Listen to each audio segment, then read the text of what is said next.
80%. That's how much of the global AI chip market one company controls. One. Not Google, not Amazon, not Microsoft. Nvidia.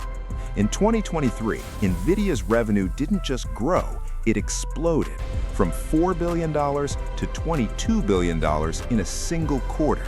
Jensen Huang didn't just win the AI race, he became the gatekeeper of it. And here's the problem. If you're Google, Amazon, or Microsoft, and you need thousands of these chips just to keep your AI running, you're not a customer, you're a hostage. So quietly, behind closed doors, the biggest tech companies on Earth launched a plan, not to compete with Nvidia, to make Nvidia irrelevant. This is the story of the Great Chip Revolt. To understand why this is happening, you need to understand how dependent the world has become on Nvidia's chips. Every AI model you've used, ChatGPT, Gemini, Copilot, was trained on Nvidia hardware. Every self-driving car test, every drug discovery simulation, every recommendation algorithm, Nvidia's GPUs are the engine underneath all of it. And Nvidia knows it. Their chips aren't just expensive, they're rationed. At the peak of demand, companies were waiting months, sometimes over a year, just to get their hands on enough H100s to run their operations. Imagine having billions of dollars and still not being able to buy what you need. For Google and Amazon, that's not just frustrating, it's an existential threat to their cloud businesses. And so they decided to do something about it. Here's the dirty secret of big tech. Running AI is outrageously expensive. We're not talking millions, we're talking tens of billions of dollars a year just in chip costs. And almost all of that money flows to one place. When you rent compute time on AWS or Google Cloud, a huge chunk of what you're paying goes straight to Nvidia. The cloud giants are essentially resellers for Jensen Huang's empire. That's a margin problem, a dependency problem, and a strategic nightmare. Google was the first to truly feel this pain. Back in 2013, before AI was even cool, their engineers ran a terrifying calculation.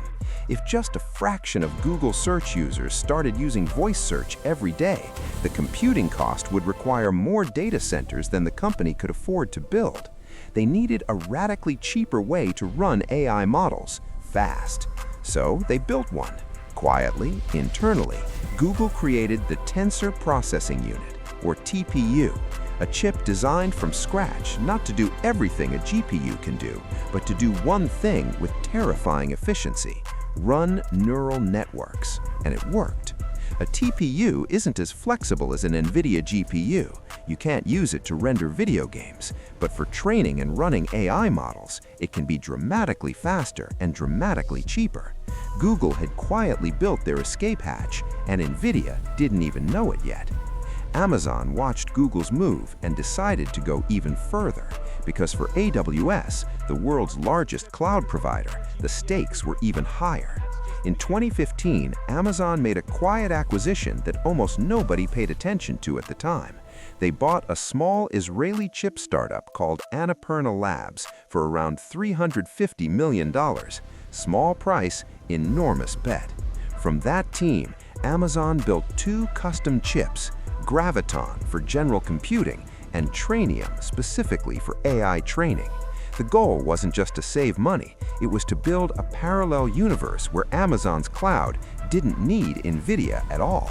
And here's where it gets really interesting.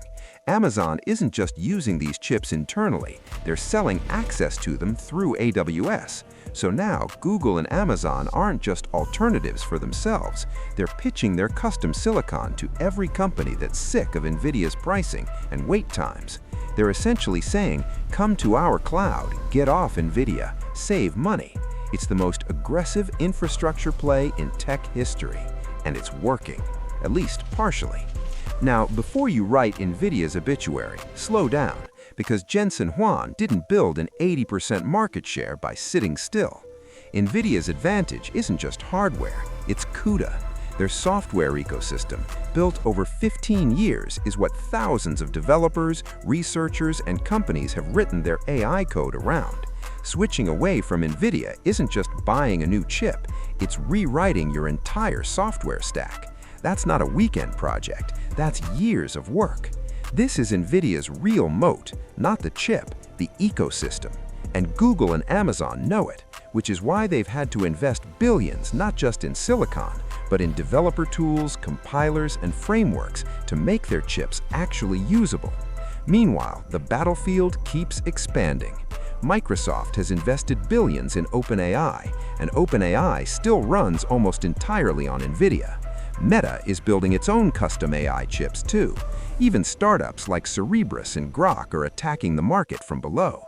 The result is a strange new world. The biggest customers are becoming the biggest competitors, and Nvidia, for the first time, is being forced to run not just against rivals, but against the very companies that made it rich. Here's the fascinating thing about this war. Nobody wins cleanly, not yet. Google's TPUs have saved them billions, but they still buy Nvidia chips for workloads that need raw, flexible power. Amazon's Trainium is gaining traction, but Nvidia's H100 still dominates serious AI training. The revolt is real, but the empire isn't dead.